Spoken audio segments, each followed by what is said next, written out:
All right, I just got berated by a little kid for my YouTube name.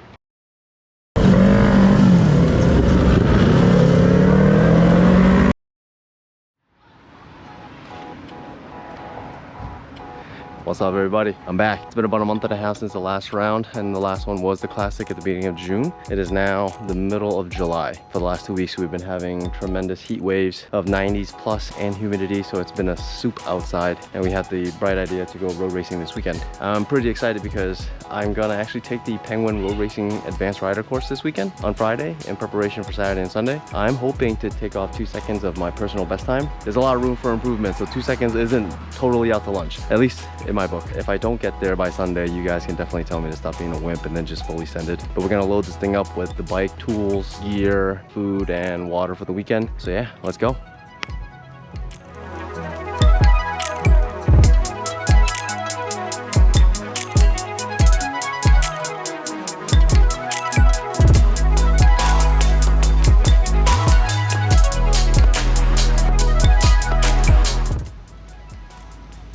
Due to some technical difficulties of this GoPro 12, it shut off when it overheats. Didn't get the whole load process, but I'm done. It took me about an hour and 10 minutes to load everything, and I'll just take you through a quick walk of the setup. So here we got the bike on a Pitbull TRS stand, super secure.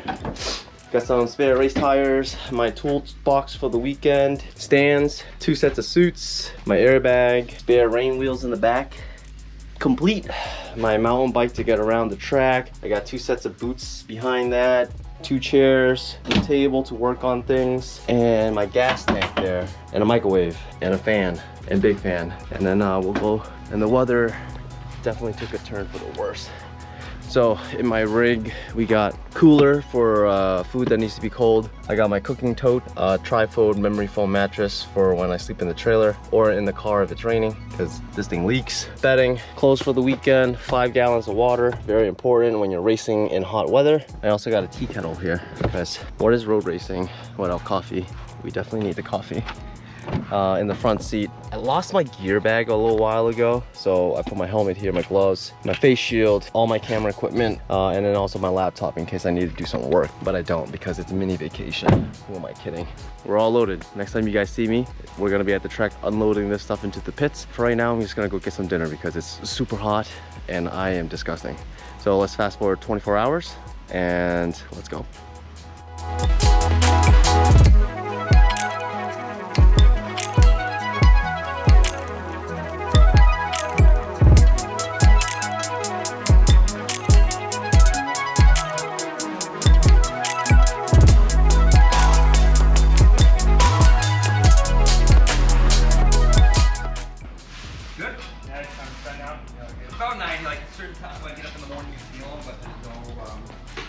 And just like that, we set up the pit.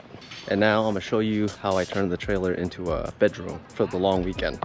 Here, we got the tri-fold mattress, my sheets, my cooking tote. This is my cooler tote and all my dry goods and my fruit. We got that microwave. We're all hooked up with electricity. All right, I just got berated by a little kid for my YouTube name. Run cold. We're gonna be ready tomorrow. We're gonna do Penguin's advanced course. Then we're gonna do Saturday 2 races, Sunday 2 races. Hopefully we can get a little bit off of the lap time because I'm pretty excited. We're supposed to get 3 fantastic days of weather. I just hope that sleeping in this thing isn't gonna be like a tin can and kill me tonight. I got a little fan, so hopefully that helps. I'm gonna call it quits for tonight. We're gonna go shower, get some dinner, and retire to the luxury on wheels. Catch you tomorrow.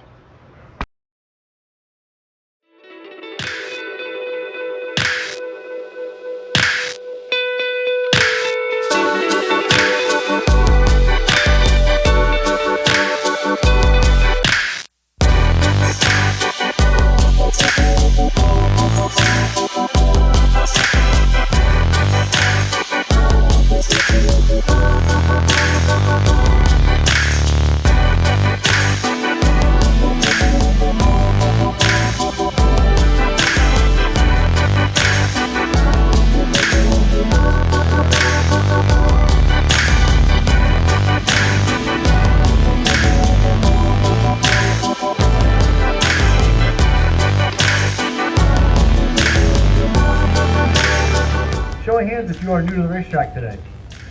Okay, 1, 2, very good. Welcome. We're glad to have you here. So this opening meeting is just kind of a little orientation, let everyone know what's going on. Then we will break off and get going with our very busy day. We'll be going all the way until 6 o'clock tonight. There are 4 classes going on at the same time today. By way of introduction, my name is Eric Wood. I will be the head coach for the advanced class today. Just want to go fast. That's a quick recap of what it looks like during a typical Friday morning at a Penguin event. You have Tech Inspect in the morning, followed by a mandatory riders meeting where they split you up into your respective groups. As you can see with the advanced rider course, you have a combination of a track walk, in classroom, and on bike body seminar. With the track walk, you learn the lines, the corners, and the entries and exits. In classrooms, you learn the fundamentals of building said corner, and on bike, you learn how to be loose and where your body should be. If you have any questions, and if you're especially me, definitely make sure you ask them. They are here to help. They are a tool to get you faster. But without further ado, let's get back to the on-track action.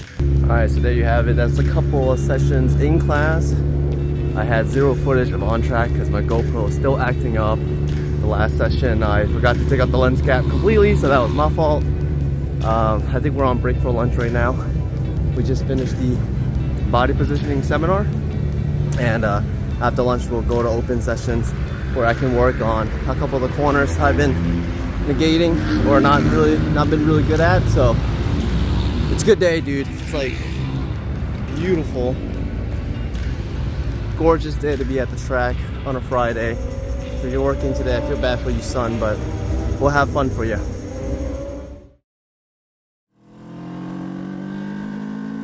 Alright, so now we got practice lap after a couple sessions in class with Penguin's Advanced Rider course. And you can also see my Ninja 400 still suffering from transmission issues.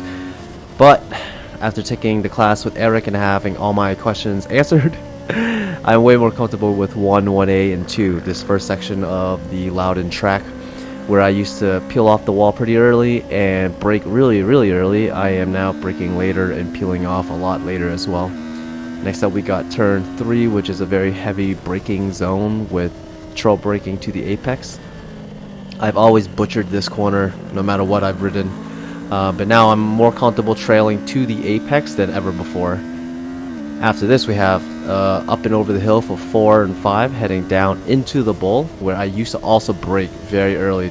The downhill part was where I would start my braking, but now I've set that market a little bit later, as well as doing a downshift and picking an upshift for turn 7, the flick towards 8. This is my second favorite part of the track, turn 9, where you can just be loose, just let it hang, and then feel like you're going so fast in this corner, just to set it up for 10, letting it go wider so you can get on the throttle earlier. Max throttle all the way towards this section where you're it's tough for me because you're leaned over and you're trying to grab brakes and downshifting before that apex of 11. In order not to mess up the chicane section, so you can get the most optimal drive to come out of turn 12 for the front straight. But yeah, that's a practice lap. When it really matters is the race, and I'm pretty excited to jump another 24 hours so we can get into the weekend worth of racing.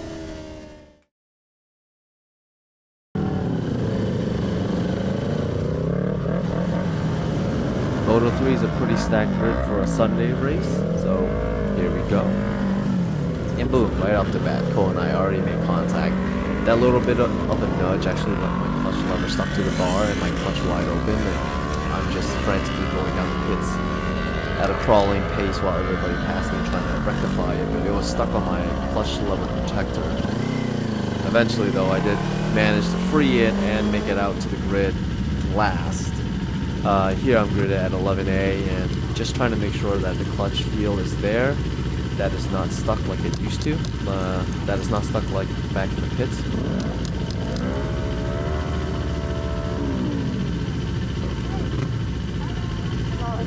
I had to let him know that it was okay. Good kid, man. Good kid.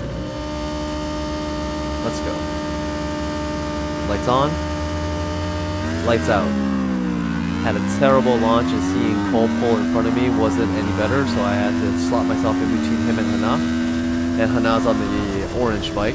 I thought I could squeeze in between them to stay with the 2 front guys, but in turn 1, Cole's bike was a little bit ahead and I could see nothing but green, so I had to secede that corner to him.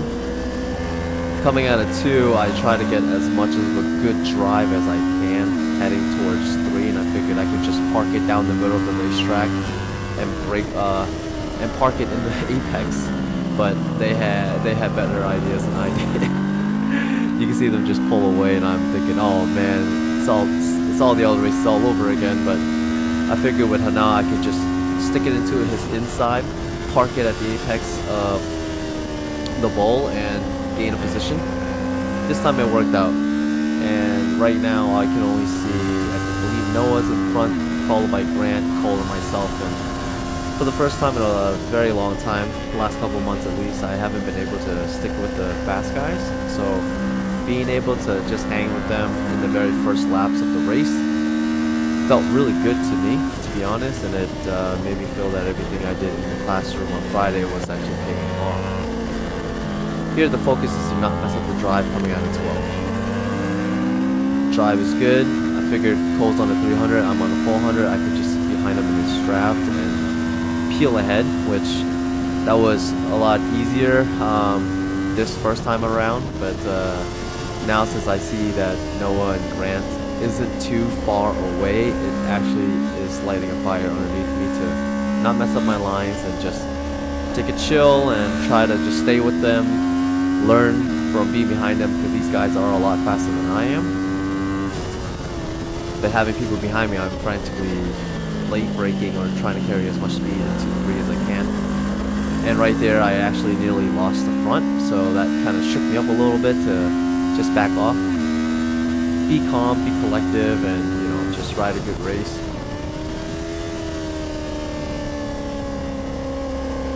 Not mess up the lines is pretty much what I'm shooting for here.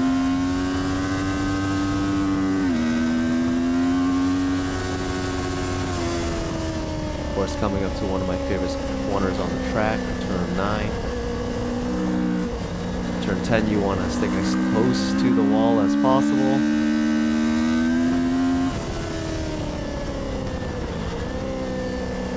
Again, focus is to not mess up the chicane for the best drive to come out.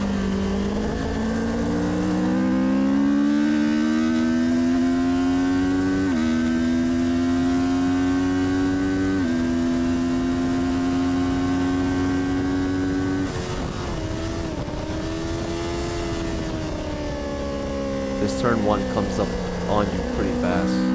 Big bike or a small bike.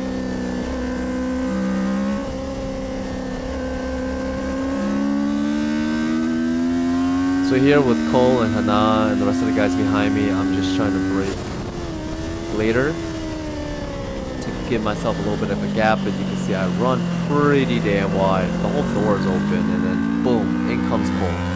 This kid takes it really tight. Turn 3, he's pretty damn on it in turn 3. I figured I could try to do the same thing I did to Hana on Cole, but he just had that little bit extra. And I figured, you know what, it's not so bad to sit behind him. At least for a lap or two, to just, keep the race calm for myself and not try to make any more mistakes and learn from the kid, because he's a pretty quick dude, man.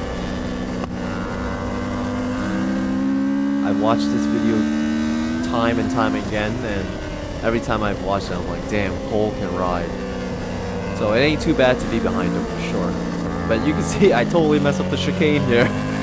Destroyed all my drive. Had 0 drive coming out of this corner, and my hopes of trying to redo to him down the front straight was just dashing away. But his little green bike becomes a little bit bigger, and I figured, okay, if I can just stick with him for another lap, I can probably get him on the straight again. But that's a big ask considering there's faster guys behind me.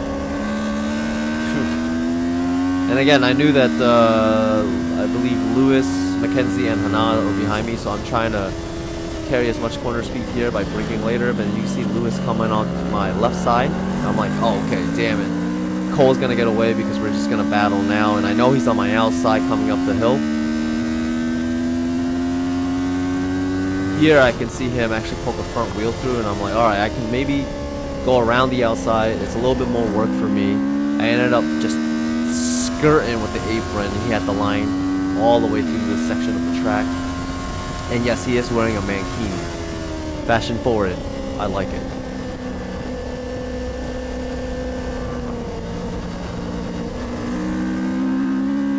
bump coming out of 10 is terrible, but that's the place where I'm hovering my ass over the seat.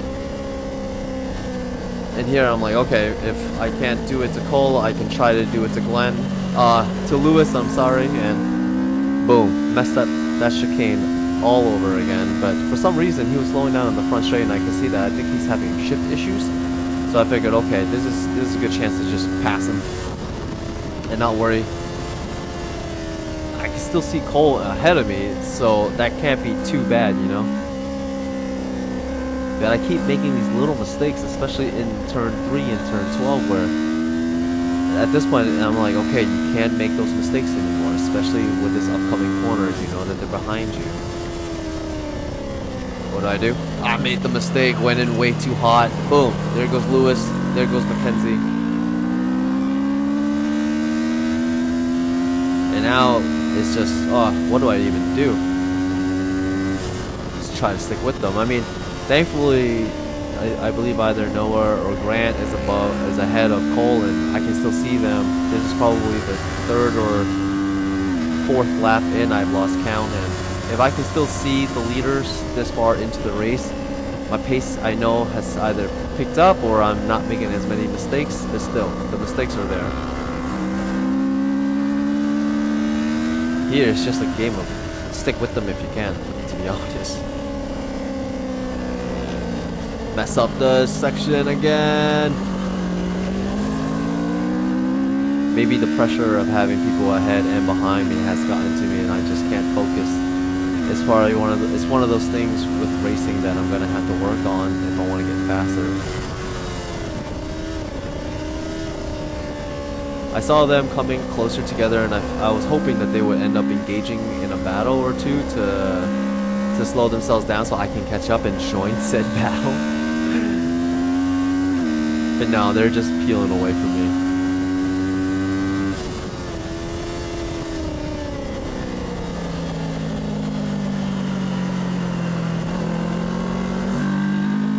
Yeah, that's not the way you want to take that corner on the 400. Don't do what I did.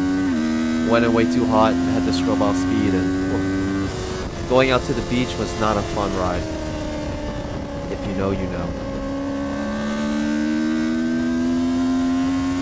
I have since picked up an upshift between the exit of 6 and 7 after watching Cole, and it's made the difference in the race after this.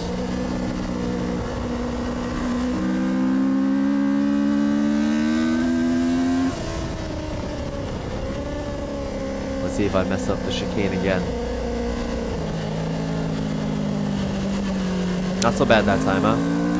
You only take 2 terrible chicane attempts for that. Oh, there's John Grush. Hello, cousin.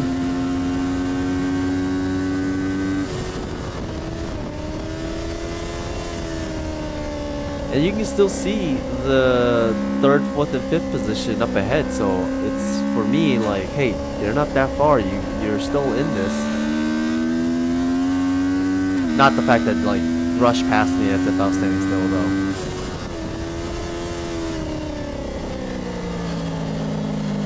Going wide, all the way out to the beach. Boom, Hanaz right there. I should have known. Story of the season, him and I. And here I tried to do to him what I did to him on the first lap, but he was more committed than I was here. So I figured from now until the end, because since Rush passed us, we're going to be 1 lap down. What's going to happen is I'm going to try to not mess up this entire back section, just so I can get the drive coming out of 12 and try to pip him at the line.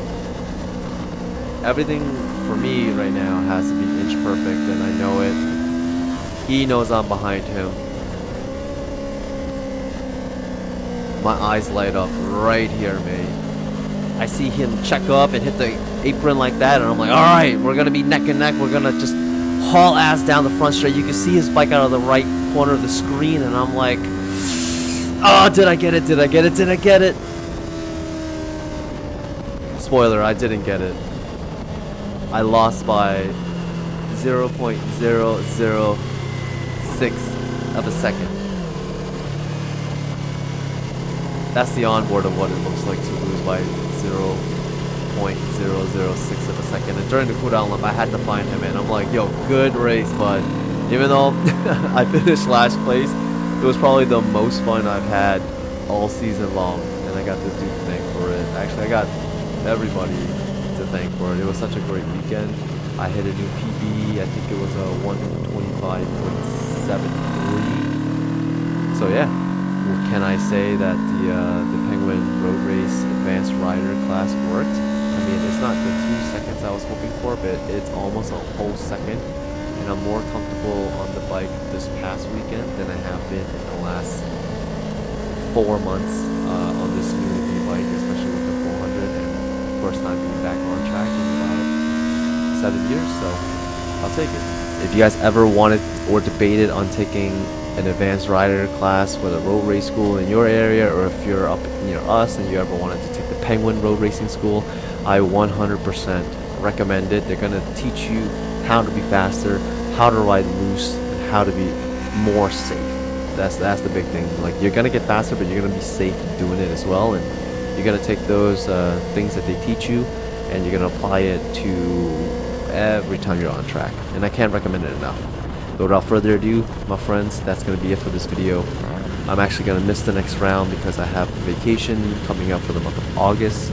We're gonna go camper vanning again, and if you've never seen a camper van video, you can check it out here in the top right hand corner. I'm gonna link you to it here, and I'm gonna link it down below. But yeah, it was amazing. Great time riding, and I can't complain. And if you guys have a motorcycle, you know what to do. Go out there and enjoy it. Until next time, peace.